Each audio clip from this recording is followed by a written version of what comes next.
this is BioPhoenix here, and today we're going to be taking a look at a PC Engine CD game, and that happens to be Efera Jiliora, the Emblem from Darkness. Yeah, I probably didn't say it right, but oh well. So the game was developed and published by Brain Gray, and was released in 1991, and it is a top-down action RPG. But one thing you might not have known about this is that this game was based after an anime OVA from 1990, and the name of the anime is very different, so it's called Good Crest. Yeah, I probably didn't say it right either, but just calling it good is kind of funny to me.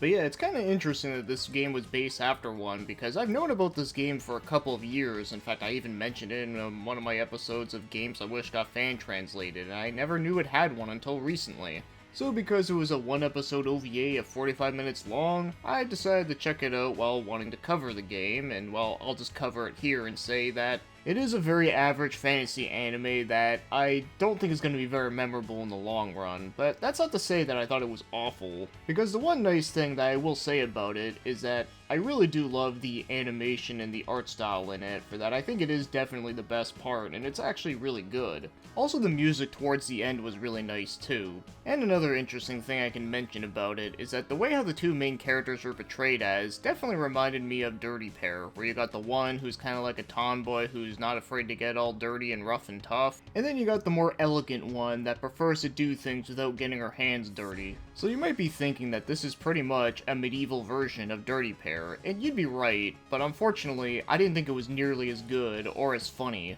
So yeah, that's all I'm gonna say about it. It was very average and not really all that great, but it wasn't awful. It didn't make me want to stave my eyes shut, so I guess that's a plus, right? And before we move on to the game story, I should also mention that apparently this whole thing was based after a novel series by Reiko Hikawa, but I couldn't really find a good source about it, but I figured I'd mention it in case it is right or wrong. So now, as for the game story, and the game story does actually follow the anime pretty well for the most part, but it does add in a few more scenes and locations that weren't present there, so I guess if you think about it, it's like the extended edition. So what this one's all about is that it's about these two female mercenaries named Efera and Jiliora, and they happen to escape from a slave ship. And once they travel along on their journey, they end up rescuing some people, they end up coming across a powerful crest that can take over the world, you know, the usual thing. And of course, there's also some evil cults that are going around kidnapping people. So yeah, like I said about the anime, it's pretty typical stuff, and of course, because this game is Japan only and no fan translation yet, I had to use the translation app on my phone, and I can say it did work for this game quite well. So now let's get moving on and start talking about the gameplay. So you can choose between one of these two characters, and you can even play the game co-op, which is really cool. It's not very often you get to see an action RPG like this where you get to play two players. So in case you're wondering what's the difference between these two characters, is that the purple-haired one is Efera, and she's able to use magic to heal herself. And she mostly uses a lot of different magic attacks as well that does consume MP.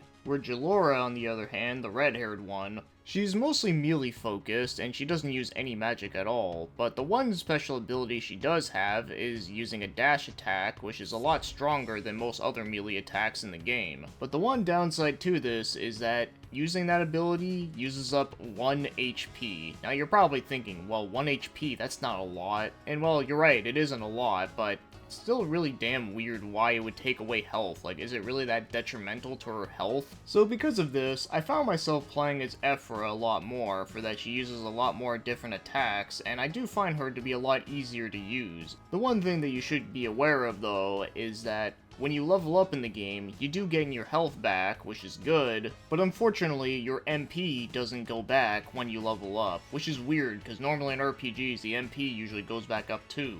And that's just the beginning of all the weird things that can happen within this game. So you might be looking at this thinking that it's like an Ys game, and you'd be right, it almost does feel like one, but this one doesn't use the bumping mechanic. This one you freely swing your sword around. And there's many items you can find and buy from the store that gain your health and MP, and you can even buy weapons and armor to upgrade. You can save anywhere you want, which is very handy, and the game overall is pretty linear, where usually you have one location, you do that, you go to a town, then then you go to another location, and sometimes you might go to another town, or you'll go to a spot that will trigger a cutscene, and there is a lot of cutscenes within this game. So yeah, even without knowing Japanese and using the Google Translation app, the game was not super confusing to progress through the game, but even with knowing where you're supposed to go in this game still manages to be extremely difficult, but I'll talk more about that later. But one thing I do want to bring up that I thought was pretty funny is that, believe it or not, you can actually kill the townspeople in this game, and if you kill enough of them, they'll start rushing at you and they'll start killing you immediately. And these townspeople, man, they do not fuck around, like they will wreck your ass. So for all you people out there that love playing Grand Theft Auto and doing the 5-star wanted challenge,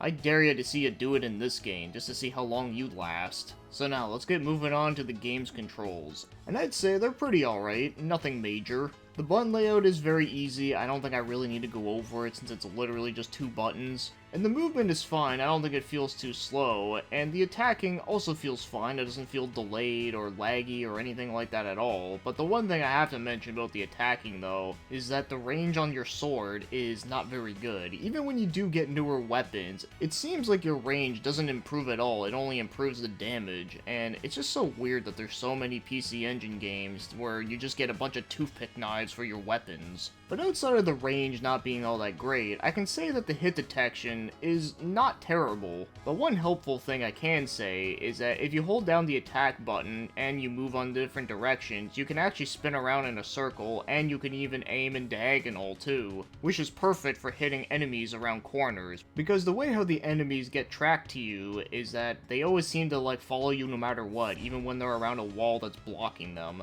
And I guess I might as well bring this up here, even though it has nothing to do with controls, is that the way how the enemies respawn in this game is super freaking fast. So what you can do is stand in one spot, hold down the attack button, and have the enemy come towards you, and you kill him, and then he'll just respawn infinitely. And you can do that to gain EXP pretty quickly. But of course, doing that makes the game really fucking boring. Yeah, this is one of those games that you can strap a wrench around the attack button and allow the game to play itself. And while we're here talking about the infinite respawning, there is one section in this game that I just fucking despise, and that is this forest section where you're constantly getting chased by bees. Trying to get through this is pure torture. And another part that's really annoying too is this narrow hallway in a castle where you have these enemies that will respawn, but there's an overhead and you can't always see them, so it's really hard trying to get through there without getting KO'd instantly. So yeah, this game has a lot of frustrating aspects like that. Now like I said, that has nothing to do with the controls, but it really has to do with just the way how the game's designed, and because of that, the game is pretty damn frustrating. But anyways, with all that said though, I will say, the controls themselves are actually okay, with the exception of the range not being the greatest. So now, let's get moving on to the game's graphics, and the graphics in this game are kind of a mixed bag for me. So I'll talk about the good things first. So I do love the game's art direction, I do think that's all really good, and I like the game's cutscenes. The character sprites are pretty decent looking, and I do appreciate the dark fantasy that they're trying to go for here, but unfortunately, there are many other things about the graphics that I don't like as much. For an example, there is a lot of ugly colors within this game. Lots of olive green, lots of dark brown. So if olive green is your favorite color, then you'll love it. But if not, then get used to it, because there's a lot of scenes in this game that are very repetitive looking and they use the same old colors over and over again. It makes the game very dark and depressing looking, which,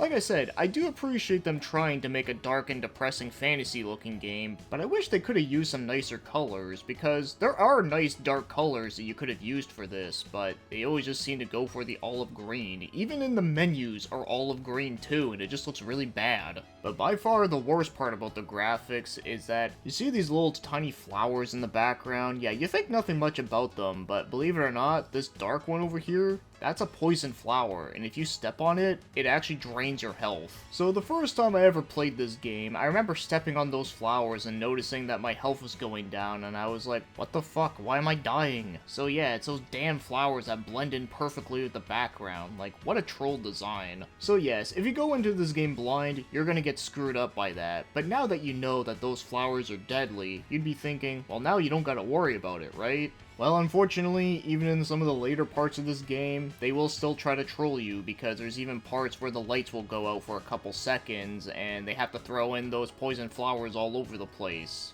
But with all the trolling out of the way, yeah, the graphics in this game are very all over the place. So now, let's get talking about the game's music, and I can tell you right now, the music in this game is absolutely amazing. If I can compare it to anything, it kinda has a mixture between Ys and Castlevania, and how could you go wrong with that? Two great series that are known for having some amazing music. And this one is not far behind. I really love it a lot. So if there is anything I can recommend about this game, it's checking out the music because I love it. Has a lot of tracks that are really nice and relaxing and very atmospheric for all the dark stuff, which I really love. And it has plenty of adventurous rock tracks which have some kick-ass guitars, which I adore that. And like I said about Castlevania reference, yeah, there's a couple tracks in here that definitely remind me of that, and I'm not complaining one bit. So yeah, I'll tell you all right now, the soundtrack is the best part that came out of this damn game. So now, if you want to go out and buy yourself a copy of this game, I've seen a couple of them go for around 60 to 70, so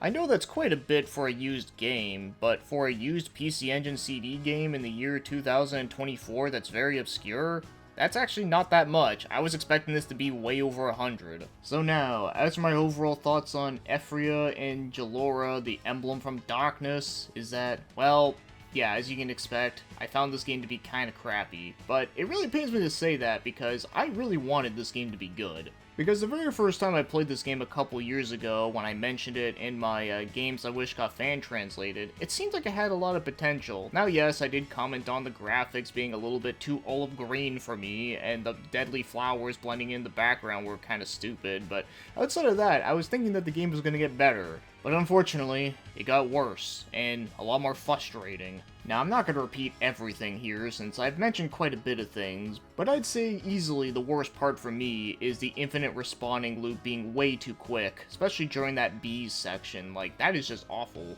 And I know I didn't mention the boss fights yet, but I will bring them up quickly and say that yeah, the bosses in this game are relentlessly brutal. Not only do they take forever to take down, but they can also do a shit ton of damage onto you, and you gotta deal with these really annoying patterns that are just way too ridiculous. Even the first boss was way too hard for a first boss. And I also feel like that this game doesn't really provide anything interesting compared to many other games in this similar style on the PC Engine. Like, you got the Ys games, and then you even got a clone of the Ys games called the Zoc series, you know, XAK, which I think are much better than this one in pretty much almost every way. The only thing that this game has that is almost on that level is just the music. So knowing this, it's really hard for me to recommend this game. The only time I could, and even then it's a bit of a stretch, is that if you can beat all the Ys games no problem without getting hit, without dying, and all this other like no-life stuff, if you can do that, then give this game a chance. Or if you're curious of trying to play the game co-op, because I'm sure that would at least be a little bit more interesting and fun than playing by yourself. But outside of that, yeah, I can see a lot of other people getting way more frustrated than I did. So before I end it here, the one thing I guess I should mention is that, do I still wish this game got fan translated? Probably not anymore, but I'm at least glad to say that I finally experienced it and can say that, yeah, it wasn't all that great. But if someone out there made a ROM hack of the game and did improve upon some of the flaws that this game has, then I'd be more than okay than giving it another chance. Because I know people have definitely done that with other PC Engine games. For an example, Exile 2, which got released over here in North America by Working Design. There are people out there that actually fixed the issues that were wrong with that version of the game, so that's a great thing. But the chances of someone doing that with a random ass game like this, yeah, seems very unlikely, but like I said, I do think there are certain things about this game that are pretty cool and interesting, but it's just way too difficult and way too annoying and not nearly as fun as I was kind of hoping. But at least the music is great. Yes, I have to remind you all again that yes, just go check out the music. It's really damn good. So anyways, with that being said, thanks for watching and commenting, and have yourselves a great day.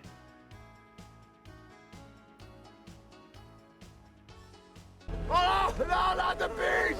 Not the bees!